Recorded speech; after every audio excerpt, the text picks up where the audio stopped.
Bueno,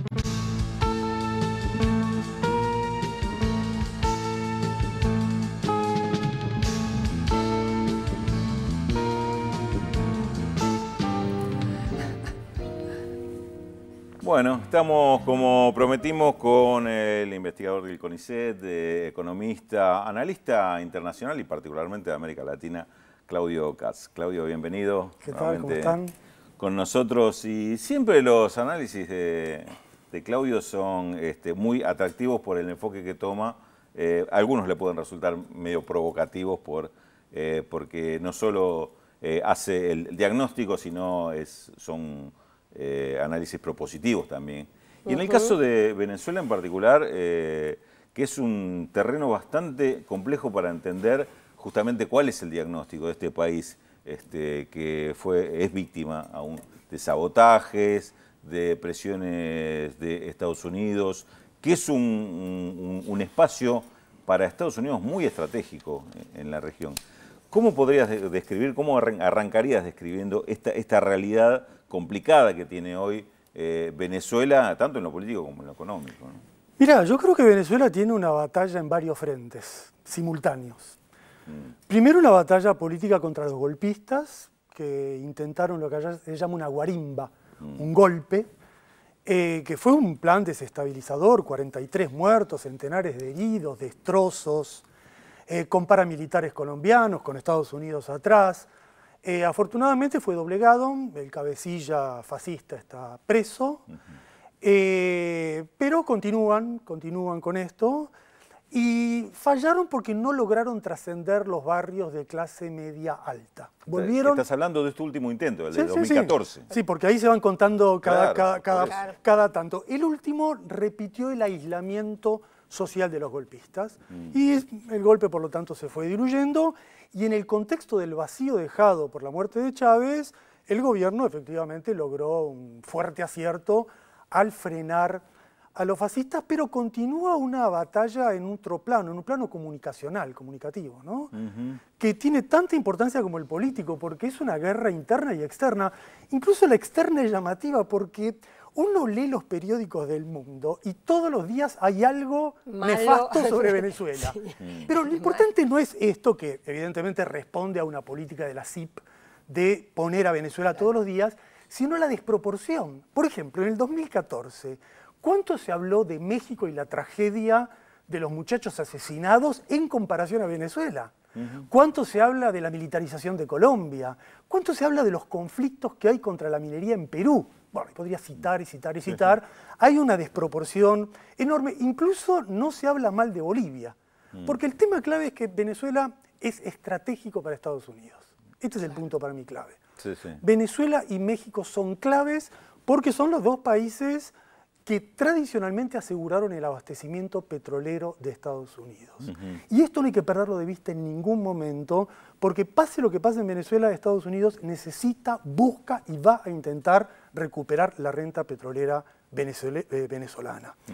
Entonces, este tema se ha vuelto todavía más candente en una guerra económica en torno al petróleo que está viviendo Venezuela en estos momentos. Pero hay una cantidad de analistas, incluso medios, que dicen que justamente que ahora Estados Unidos se autoabastecería y que entonces ya no es tan importante la presencia de Estados Unidos en otros países petroleros, como que les ha dejado, o sea, es lo que intentan decir, que ha dejado de ser interesante o estar interesados en esos países. ¿Qué hay de eso?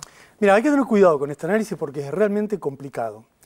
Evidentemente hay un cambio en el escenario petrolero porque está cayendo el precio del petróleo. Este año ha caído un 30% en el último semestre, es una caída muy significativa que responde en primer lugar a un dato objetivo de recesión económica internacional. Ha caído la demanda en los países desarrollados y eso tiende el precio para abajo. Hay un cambio en la política monetaria de Estados Unidos que tiende a hacer subir las tasas de interés, entonces los capitales se van de los mercados de materias primas y cae el petróleo como cae la soja o como cae el cobre. Y en este contexto Estados Unidos viene invirtiendo en el shale y ha reducido su dependencia importadora. Bueno, en este marco es que hay una estrategia geopolítica norteamericana de aprovechar este contexto de baja del precio del petróleo para debilitar a 3 grandes adversarios: Rusia, Irán y Venezuela. Entonces, hay un cálculo. Ahí se debe meter la reunión de la OPEP, Totalmente. donde el mayor aliado de Estados Unidos, Arabia Saudita, hizo lo posible. Con Chávez no hacían eso. Exactamente. Acá hay una discusión, porque Arabia Saudita también tiene cierta competencia con los productores del shale norteamericano. Pero es evidente que Arabia Saudita está actuando en sintonía con Estados Unidos en esta estrategia de debilitar a los mismos enemigos de ellos y garantizar algo que ustedes conversaron hace un ratito, que el mercado del petróleo continúe bajo el estatus del dólar, algo que es decisivo, es tan estratégico para Estados Unidos como el Fondo Monetario Internacional o como el manejo de Wall Street, mantener el petróleo bajo la égida de movimientos en torno al dólar. Entonces, yo creo que hay una política de corto plazo, 1 año, 2 años, de ver si ellos logran debilitar a estos grandes productores de petróleo y a partir de eso ver cómo se maneja en el futuro este abastecimiento con el shale. Hay una gran interrogante. Recordad que a este nivel de precios, de 60, 70 dólares, el shale es económicamente poco viable. Sí, claro. Entonces, todo indica que Estados Unidos dice, aprovechemos este momento esencialmente para intentarnos asegurar los gasoductos de Canadá, la privatización de Pemex y por lo tanto el ingreso a fondo de capitales petroleros norteamericanos en México y ver si volvemos a tener PDVSA en nuestras manos. Eso es lo que quieren. Hay un factor dinámico ahí que me parece fundamental, ¿no? Que es el tema de que el daño que podés provocar con esta baja de petróleo por un tiempo más o menos prolongado es gravísimo y después cuesta mucho recuperarlo. Ahora, el petróleo que no extraes sigue ahí, te sigue esperando. Es decir, es como una reserva o un ahorro, digamos. Entonces, esos dos factores también juegan. Quiero volver a un concepto que mencionaste 2 o 3 veces, el tema de la renta petrolera venezolana. Evidentemente, esta caída del precio daña muchísimo al Estado venezolano, que depende fundamentalmente de las exportaciones de crudo para obtener recursos. Pero ¿por qué esta disputa? ¿Qué significa esta disputa por la renta petrolera y cómo hacen los sectores de la oposición, en esto incluyo al sector empresario, para buscar apropiarse de esta renta petrolera? Mira, Venezuela es un país que depende íntegramente del petróleo. Tiene una estructura petrolera que además completa. Está estatizado. Estatizado, a diferencia... O sea, ahí no hay diferencia con respecto al recurso exportado.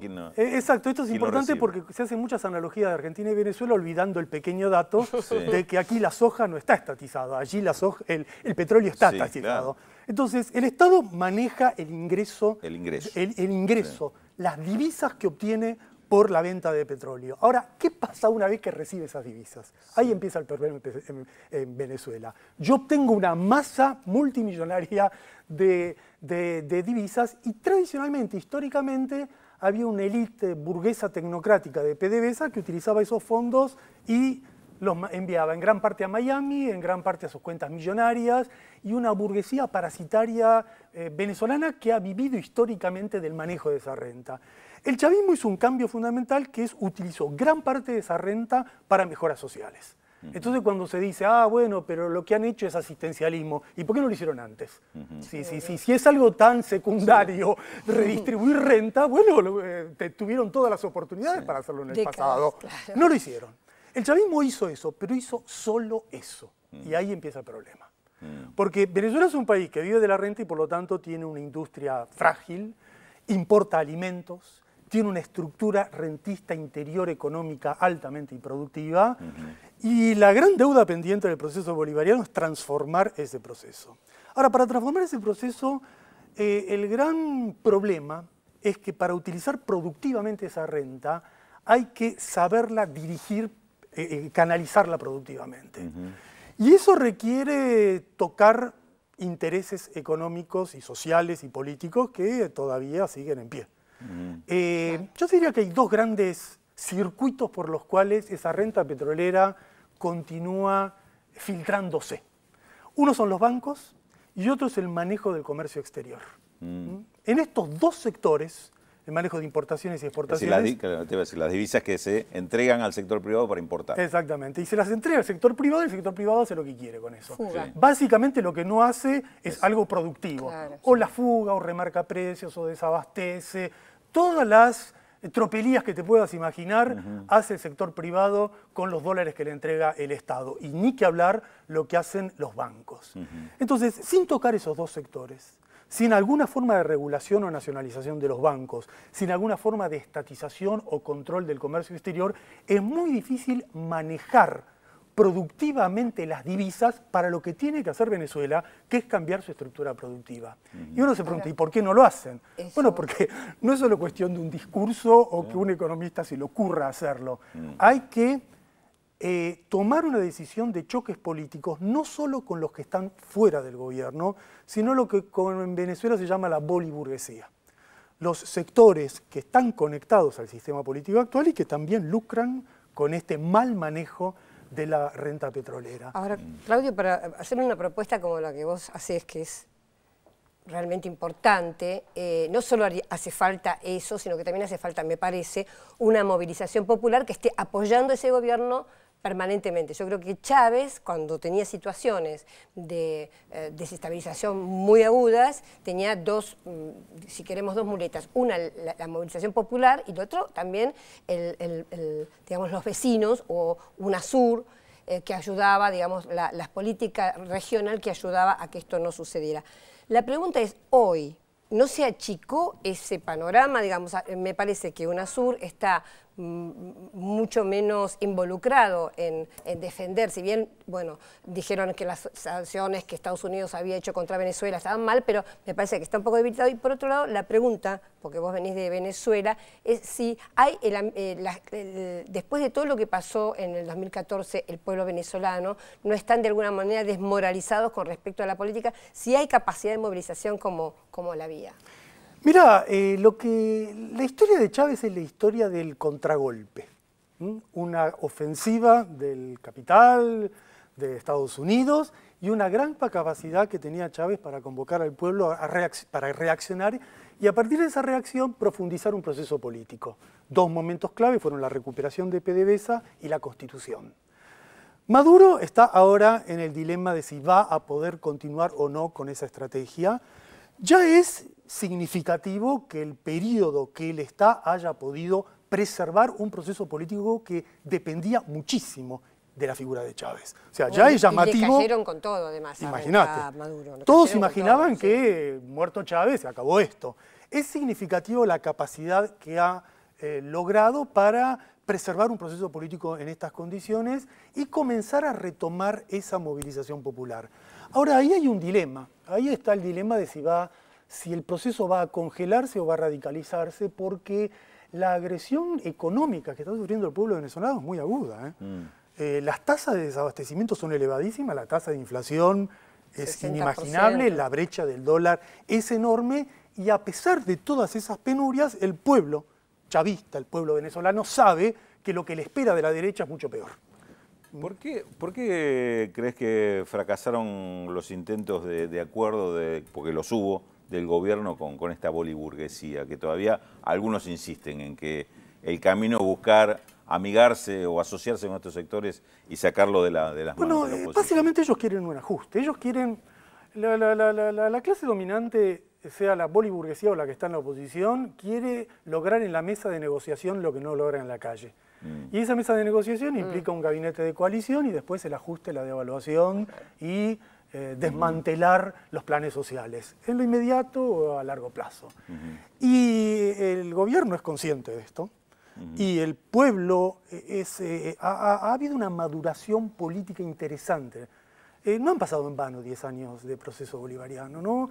Uno se imagina que, claro, como las figuras parecen las mismas y los diarios dicen lo mismo, es como si nada hubiera ocurrido y una generación nueva ha irrumpido en la lucha política.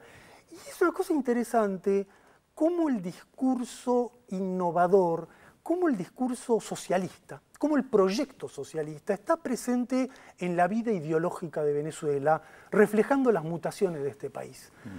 Misiones socialistas, hospital socialista, la idea de un proceso anticapitalista de largo plazo que está caminando el pueblo, ¿no? Eso está presente. Está presente la idea de que es una lucha no contra el capitalismo financiero negativo por un capitalismo industrial progresivo, sino por una lucha que apunta a gestar una sociedad igualitaria en el futuro, que ese es un proceso de largo plazo que requiere alianzas y estrategias internacionales, pero hay que saber ir avanzando paso a paso en este proceso. Y claro, ahí hay un punto clave que es cómo se va a lograr manejar el escenario internacional, que siempre fue clave para el mantenimiento del proceso chavista, ¿no?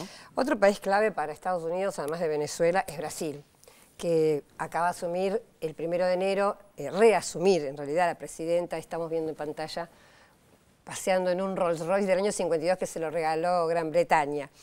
Y bueno, una de las grandes incógnitas que aparece es este ministro de Hacienda llamado Joaquín Levy, que es se dice, por lo menos así lo dicen los diarios, un Chicago Boy. Entonces la pregunta es, bueno, ¿qué cambio, qué modificación puede haber en este punto en Brasil? Mira, ¿vos te acordás que cuando ganó Dilma hubo una inmediata presión de lo que llaman los mercados, es decir, los grandes grupos económicos, para fijarle la agenda económica? Ganó por poquito, los mercados sintieron esa debilidad y se lanzaron a una fuerte presión. Dilma eligió un gabinete económico que algunos llaman monetarista, otros Chicago Boy, otros neoliberal, pero seguro que lo que nadie dice que es progresista. O sea, eso queda descartado. ¿Qué va a hacer? Es lo que tenemos que ver. Recordemos que Lula también arrancó su primer mandato con un gabinete económico bastante neoliberal, con política de suba de las tasas de interés. Hay que ver qué va a ocurrir ahora. Yo creo que lo que por el momento podemos decir es que esto no es un buen augurio en dos planos claves. El primer plano es el plano de las demandas sociales que aparecieron en las movilizaciones juveniles del año pasado, en la época del Mundial de Fútbol, donde se pedían dos cosas claves: mejora del transporte, mejora en la educación, no tanto fútbol, sino mejoras efectivas en el nivel de vida de los trabajadores, no solo de los sectores que viven de la Bolsa Familia o del asistencialismo, sino de los grupos asalariados. Bueno, la elección de este ministro no es un buen augurio en esa dirección, seguro. Y tampoco es un buen augurio en el dilema que tiene Brasil entre industrialización versus agronegocio. Recordemos que hace 10 años que hay una pulseada muy fuerte que están ganando los bancos y el agronegocio contra la industrialización. Ahí el tinte neodesarrollista siempre ha sido muy suave, muy efímero, muy poco nítido. Y esto también augura una política, en principio, de aumento de las tasas de interés, de forzar una caída de la inflación con ajuste. Por lo tanto, no creo... Esperar y ver. Esperar y ver, pero no creo que nadie espere y vea con entusiasmo este gabinete económico. Tenemos las próximas semanas. Bueno, muchísimas gracias, Claudio Katz. Y dos cositas sobre Brasil. Una es que el ministro de Comunicación ya anunció que se va a poner la discusión sobre la ley de medios audiovisuales, y lo otro es que el ministro del Interior, Aloysio Mercadante, un clásico del PT, un cuadro histórico, ya anunció que Dilma Rousseff va a viajar a Estados Unidos más o menos para el mes de septiembre, cuando es la Asamblea General, para encontrarse con Obama. Recordemos que se había suspendido por el espionaje que hasta la propia Dilma Rousseff tenía por parte de Estados Unidos. Bueno, Félix, tenemos... Sí, muchísimos mensajes, Telma. Adalberto de Quilmes dice: feliz año nuevo para todos y que el programa siga por muchos años más. Oscar de Villa-Urquiza, una pregunta para Raúl de la Torre respecto del acuerdo firmado entre China y Rusia sobre el swap. Dice: ¿cómo se establece la paridad entre la moneda china y la rusa, Raúl? Bueno, hay un acuerdo en el momento que se hace y después se va ajustando si es que hay cambios en el transcurso, en el momento, tiene un momento de vencimiento. Es una cuestión más técnica, me parece, más que política, ¿no? Gabriela, una venezolana en Buenos Aires, dice que no está muy de acuerdo con el análisis. Dice que la causa de la crisis en Venezuela es la corrupción y la mala administración, aunque aclara que tampoco apoya a Estados Unidos. Juan Carlos de Rosario dice que le da gusto mirar y escuchar Visión 7 Internacional porque encuentra muy completo el programa. Lola de Paraná, feliz año y contenta de haber contado este año en Paraná justamente con la visita de Pedro y de Telma, dice, muy bien. Y también nos escribe Susana de Carmen de Patagones, dice: feliz año, qué bueno el invitado de hoy.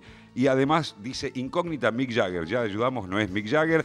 Y Adriana de Lincoln, de la provincia de Buenos Aires, dice que la incógnita es Edward Grieg. No, tampoco. Así que nuevo dato de la incógnita de hoy para saber de quién se trata o de quién estamos hablando en la incógnita de esta jornada. Nuestro personaje de muy joven estudió piano clásico primero y trompeta después, demostrando un singular talento musical. ¿Quién es nuestro personaje de hoy? 0800 444 1777 4535 0709 y recuerden que también tienen la red social Facebook Yo Veo Visión 7 Internacional. Nueva pausa y el adelanto del tema que ya vamos a desarrollar luego de este bloque.